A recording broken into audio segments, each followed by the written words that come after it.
हरे कृष्णा।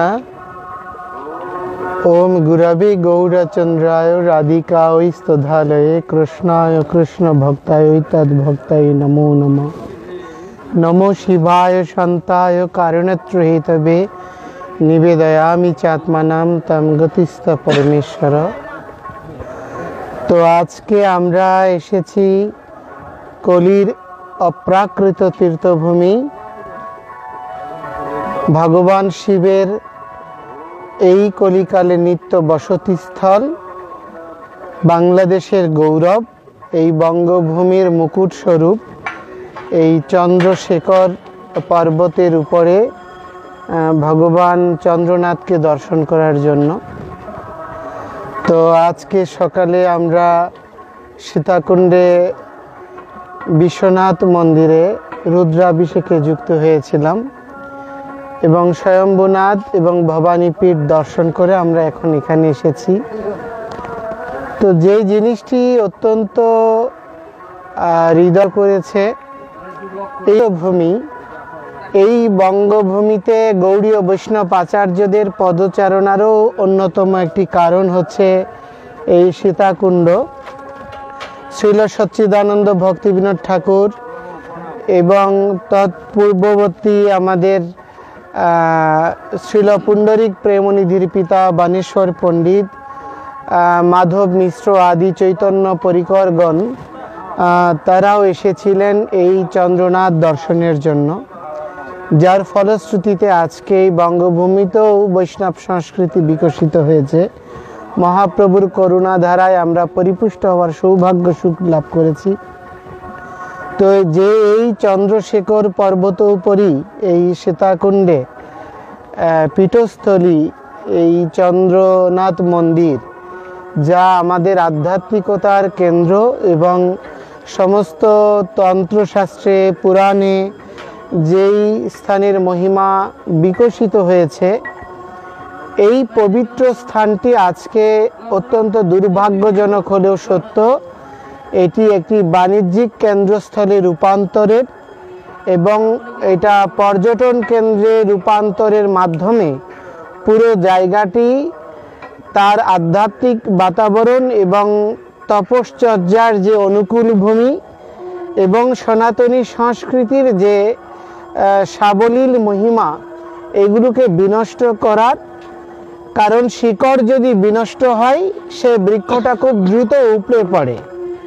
তো এই রকম কিছু কতিপয় আমাদের সনাতনী সংস্কৃতির লোকজনের সহায়তায় এবং যারা সাম্প্রদায়িক গোষ্ঠী এবং এই বঙ্গভূমিতে সনাতনী কৃষ্টি তথা বৈদিক কৃষ্টির বিজয় ধ্বজ সমুন্নত থাকুক প্রত্যাশা করে না, তাদের সংযুক্ত প্রয়াসে আজকের এই প্রেক্ষাপটটি তৈরি হয়েছে।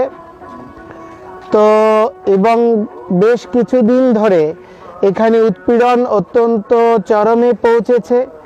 আমরা যখন স্বয়ম্ভুনাথ মন্দিরে গিয়েছি, সেখানকার পূজারী পুণ্যার্থীরা আমাদের কাছে আর্তনাদ করে বলছে এই পবিত্র স্থান পুনরুদ্ধার করার জন্য আমরা যেন সমন্বিত কোনো ভূমিকা গ্রহণ করি। বিভিন্ন জায়গা থেকে অনেক নেতৃস্থানীয় ব্যক্তিরা আমাদেরকে বলছেন, যার ফলশ্রুতিতে আমরা অতি শীঘ্রই চট্টগ্রামের সমস্ত নেতৃস্থানীয় সংগঠন সমূহকে নিয়ে একটি উপযোগী পদক্ষেপ গ্রহণ করার জন্য প্রয়াস করার সংকল্প গ্রহণ করেছি। তো আমার যেই দুটো জিনিস অত্যন্ত গুরুত্বপূর্ণ মনে হয়েছে, প্রথমত আমাদের এই আন্দোলনের উদ্দেশ্য হওয়া উচিত এই পবিত্র ভূমিকে সংরক্ষণের নিমিত্তে এখানকার সমস্ত বাণিজ্যিক স্থাপনাগুলো উচ্ছেদ করা, এবং এটি যদি আমরা করতে পারি, অর্থাৎ ব্যবসায়ীকরণ যদি বন্ধ করা যায় এবং সর্বোপরি সনাতনীদের সমস্ত ভক্ত জনগোষ্ঠীর সম্মিলিত প্রচেষ্টায় সরকারের সহযোগ নিয়ে, যেহেতু এই পবিত্র স্থানকে কেন্দ্র করে রাষ্ট্রে অনেক রাজস্ব আসে, অনেক পর্যটক পুণ্যার্থীগণ আসেন দেশ বিদেশ থেকে, সরকারের সহযোগিতা নিয়ে এবং এখানে যে শ্রাইন কমিটি রয়েছে সেখানে বিচার বিভাগের আমাদের জেলা জজ মহোদয় সহ নেতৃস্থানীয় ব্যক্তিবর্গরা রয়েছেন। সকলের একটি সমন্বিত প্রচেষ্টার মাধ্যমে এখানে এই বাণিজ্যিকীকরণ বন্ধ করা খুব কঠিন বিষয় নয়। যদিও আমাদের গুটি কয়েক ব্যক্তি গোষ্ঠীর স্বার্থ বিঘ্নিত হবে, কিন্তু সামগ্রিক প্রজন্ম এবং আমাদের পরবর্তী উত্তরাধিকাররা এই শেকড় ভূমির অপ্রাকৃত স্রোতধারার দ্বারা পুষ্ট হওয়ার সুযোগ লাভ করবে।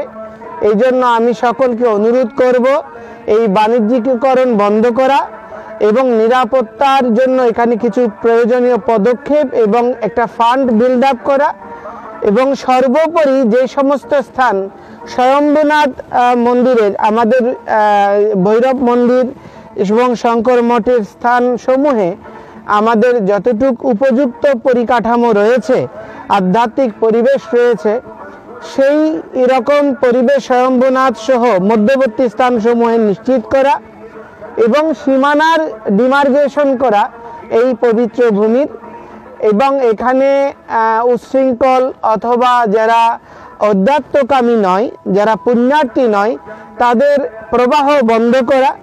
তাহলে আমরা একটা আদর্শিক পীঠস্থান রূপে আমাদের পরবর্তী প্রজন্মের কাছে এই পবিত্র ভূমিকে তুলে ধরতে সক্ষম হব। তো আমার মনে হয় আমরা প্রায় সময়ের শেষ পর্যায়ে এসে উপনীত হয়েছি। এখন যদি আমরা প্রয়োজনীয় পদক্ষেপ গ্রহণ করতে বিলম্ব করি, তাহলে পরবর্তী প্রজন্মকে দেওয়ার মতো আমাদের আর কিছুই থাকবে না। সেজন্য আমি শাক্ত, শৈব, সৌর, গানপত্য, বৈষ্ণব সহ যত মত পথের লোকজন রয়েছে সকলের কাছে অনুরোধ করব, আদর্শিকতার বিচারে আমাদের এই ঐতিহ্যের পীঠস্থল এবং আমাদের শেকড় ভূমিকে পুনরুদ্ধারের জন্য আমরা এগিয়ে আসি। তো এখানে আমাদের মাঝে উপস্থিত আছেন আমাদের সনাতন বিদ্যার্থী সংসদের বাংলাদেশের সুযোগ্য প্রতিষ্ঠাতা সভাপতি কুশল বরণ চক্রবর্তী মহোদয়। উনি ওনার অনুভূতিটা ব্যক্ত করছেন। নমস্কার সকলকে, ধন্যবাদ মহারাজকে। হাতে নিয়েও বলতে হাতে, ঠিক আছে, হাতে নিয়েও বলা যেত। নমস্কার সবাইকে। আসলে আমাদের যে প্রভু চিন্ময় প্রভু সব বিষয়গুলো বলেছেন, তো নতুন করে আমরা জানি এখানে আমরা আসলে যেই এই চন্দ্রনাথ মন্দিরে যে অবস্থা, যে পর্যায়ে আমরা এসে আসছি, আমরা দেখতেছি যে একটা আগ্রাসনের শেষ পর্যায়ে চলে আসছি। এখনও যদি আমরা প্রতিরোধ না করি, প্রতিবাদ না করি, তাহলে হয়তো এই পবিত্র ভূমির নিচের আমরা দেখি যে চন্দ্রনাথের যে মেইন রোড থেকে চন্দ্রনাথ এই পাহাড় পর্যন্ত, সেখানে কিন্তু রাস্তার দুই পাশে প্রচুর জায়গা দখল হয়ে গেছে শ্রাইনের, এগুলো শ্রাইনেরই জমি, এবং শ্রাইনের জমিতে বিভিন্ন রকমের প্রতিষ্ঠান হয়েছে, অন্য ধর্মাবলম্বীদের তাদের ধর্মীয় প্রতিষ্ঠান হয়েছে, তাদের ধর্মীয় শিক্ষা প্রতিষ্ঠান হয়েছে। কিন্তু অর্থাৎ সেই বিষয়গুলো এই পুরো অর্থাৎ নিচের যে সমতলের শ্রাইনের জমিগুলো দখল হওয়ার পরে এখন পাহাড়ের দিকে আসছে। এখন যখন পাহাড়েও দখলের এরকম একটা প্রক্রিয়া পর্যায়ে আসছে, এখন যেমন আমাদের কানে জল আসছে, আমরা এখন মনে করতেছি যে না, আমাদের নড়ে চড়ে উঠতে হবে, অথচ এতকাল আমাদের কোনো সেন্স ছিল না। আমরা একটা জিনিস চিন্তা করি না। আমার একটা জিনিস মনে পড়ছে যে আমার বেশ কয়েক বছর আগে আমার বাবা মাকে নিয়ে আমি চন্দ্রনাথে আসছিলাম। তো চন্দ্রনাথে সীতাকুণ্ডে আসতে যে আমরা সীতাকুণ্ড ছাড়িয়ে অনেকটা মিরেশ্বরের কাছাকাছি চলে গেছিলাম। কারণ কি, সীতাকুণ্ড চন্দ্রনাথকে যে নির্দিষ্ট করার মতো, মার্ক করার মতন কোনো কিছু হাইওয়ে রোডে নাই। তাহলে আমরা হাইওয়ে রোডে দূর থেকে দেখা যায় চন্দ্রনাথের মতন এত বড় একটা তীর্থস্থান, এত বড় একটা দেবীপীঠ, যে হিন্দু সম্প্রদায়ের সবচেয়ে বড় একটা আমাদের তীর্থস্থান, সেইখানে মেইন হাইওয়ে রোডে কিছু নেই। এ বিষয়ে এর চেয়ে লজ্জার আর কিছু কি হইতে পারে।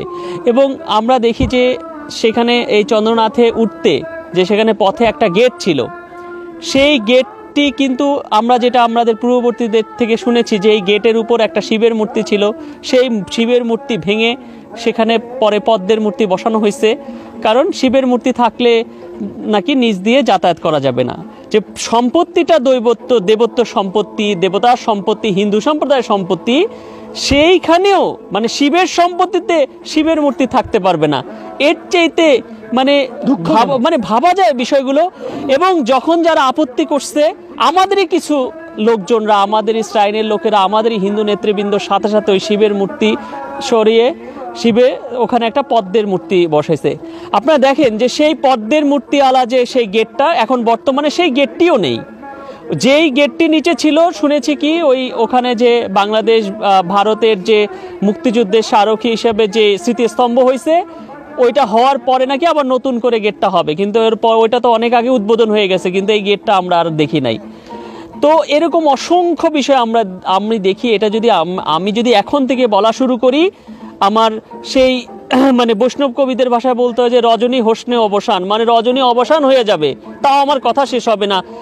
এখানে এত দুঃখের কাহিনী। তো খুবই দুঃখজনকভাবে এখানে যেভাবে যে ষড়যন্ত্র চলতেছে, যেই ষড়যন্ত্রের সাথে বহু মানুষ জড়িত, বহু নেতৃবৃন্দ জড়িত, নেতারা জড়িত। এবং এই যে আজকে মন্দিরের আপনারা দেখবেন যে পাহাড়ে যে দোকানগুলো হয়েছে, সেই দোকানগুলো অন্য ধর্মাবলম্বীরা এবং অন্য ধর্মাবলম্বী কারা বিশেষ গোষ্ঠীর এবং খুব মানে নেতা পর্যায়ে, নেতৃত্ব পর্যায়ে আমরা ভোট দিয়ে যাকে নেতা বানাই, সেই ব্যক্তিদের পোষ্যভিত্তরা তারাই ব্যাকে থেকে এই সমস্ত দোকানগুলোকে বরাদ্দ দিছে। তাহলে এরকম যদি অবস্থা হয়, তাহলে কি হইতে পারে? তো আমি এখানে অনেক কথা, আর চন্দ্রনাথের আমি স্থানীয় সীতাকুণ্ডের মানুষের সাথে কথা বললাম, যেটা বুঝছি তারা সবাই এর নামে এ অভিযোগ দেয়, ওর নামে ও অভিযোগ দেয়, কিন্তু কেউ স্পেসিফিক কথা বলে না। কারণ কি, দেখলাম যে যারা নেতা আছে তারা সবাই এই চন্দ্রনাথ থেকে কিছু না কিছু সুবিধা ভোগকারী। দেখা যায় ওই শ্রাইনের জমি যেমন অন্য ধর্মাবলম্বীরাও যেমন ভোগ করছে, এরাও ভোগ করছে। এই কারণে এরাও কথা বলতে পারে না, মন খুলে কথা বলতে পারে না। কিন্তু এরা যদি আজকে এই যে আমরা দূর থেকে এসে আমরা এগুলো নিয়ে কথা বলতেছি, কিন্তু স্থানীয়রও যদি জায়গা ওঠে, এখানে অনেক হিন্দু নেতৃবৃন্দ আছে না, বড় বড় হিন্দু সাংবাদিক আছে যারা নেতৃত্ব দেয় এবং অনেক বড় বড় পর্যায়ে মানুষের আছে, তারা যদি এই জায়গায় জেগে ওঠে, তারা যদি সক্রিয়ভাবে এগুলো নিয়ে কথা বলে, তাহলে তারাই তাদের সমস্যার সমাধান করতে পারে। কিন্তু একটা অজানা, একটা অদৃশ্য একটা কারণে তাদের সবাই মানে গোপনে গোপনে কথা বলে, এবং সবাই যার সাথে আমি যখন কথা বলি তখন দেখি যে সে ধোয়া তুলসী পাতা, অন্য আরেকজন দোষী। ওই দোষী ব্যক্তির সাথে কথা বললে দেখা যায় সে ধোয়া তুলসী পাতা, আরেকজন দোষী। তার কাছে গেলে পরে এরকম ভাবে একটা চক্রাকারে আমি দেখতেছি বিষয়গুলো, অর্থাৎ আমরা কনফিউজ হয়ে যাচ্ছি।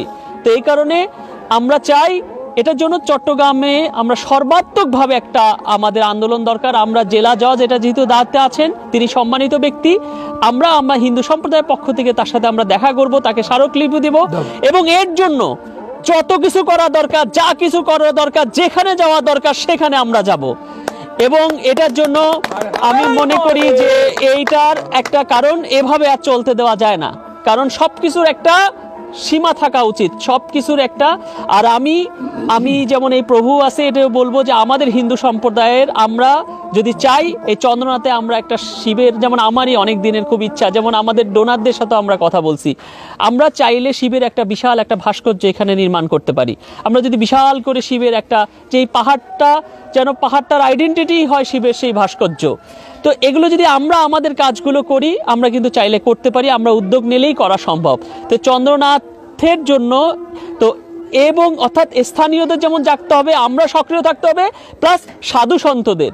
আর শ্রাইনের মধ্যে আমি যেটা দেখলাম, যে শ্রাইনের মধ্যে শ্রাইনের যে এই হাইকোর্টের যে রায়টা, সেটাও আমি সংগ্রহ করে পড়লাম, দেখলাম যে তার মধ্যে কোনো সাধু সন্ত, সেখানে সাধু সন্তের কিন্তু অপশন আছে যে শ্রাইনে সাধু সন্ত ঢুকতে পারবে। এমনকি যে ভারত সেবাশ্রম সংঘের একজন সন্ন্যাসী যেখানে থাকার কথা, সেখানেও আমি দেখি যে একজন সাধারণ মানুষ, মানে কোনো সন্ন্যাসীবিহীন ব্যক্তি ওইখানে মেম্বার হয়েছে। অর্থাৎ তার মানে এই শ্রাইনের মধ্যে যেখানে সাধু সন্তরই নেতৃত্বে থাকা কথা, সেখানে সাধু সন্তের বদলে সমস্ত বিভিন্ন পেশাজীবী মানুষ, বিশেষ করে আইনজীবী সম্প্রদায়ের। আমি নিজে আইনজীবী পরিবারের, আমি আইনজীবীদের প্রতি আমার কোনো নাই, বিদ্বেষ নাই, কিন্তু তারপরেও বলবো যে এই আইনজীবী নেতৃত্বর কারণে, কারণ মানুষের সমস্যাগুলো আইনজীবীদের পেশার সাথে যুক্ত, এই কারণে আইনজীবীরা চাইলেও সব কাজ খোলাখুলিভাবে করতে পারে না, আইনজীবীরা অন্যভাবে নেবেন না। আমি নিজেও, আমার পরিবারে 5-6 জন উকিল, আমি আইনজীবীদের খুব ভালো করে বিষয়গুলো জানি। তো এই কারণে এই আইনজীবীদের হাত থেকে আমার মনে হয় শ্রাইনকে রক্ষা করা, এটা সাধু সন্তের হাতে যদি আমরা দিতে পারি, তাহলে এটা টিকে থাকবে, আর না হলে এটা টিকে থাকবে না। এই আইনজীবীদের হাত থেকে আমাদের এই শ্রাইনকে রক্ষা করতে হবে, বুঝছেন? তো সবার কল্যাণ হোক, আমি আর কথা বাড়াবো না। আমি তরুণ সম্প্রদায়ের যারা এই ভিডিওটা দেখবে তাদের বলবো যে আপনারা সক্রিয় হন, যার যার জায়গা থেকে সক্রিয় হন, কথা বলেন, কথা বললেই একটা সমাধান আসবে। সবার কল্যাণ হোক। ওম শান্তি শান্তি শান্তি। ওম নমঃ শিবায়।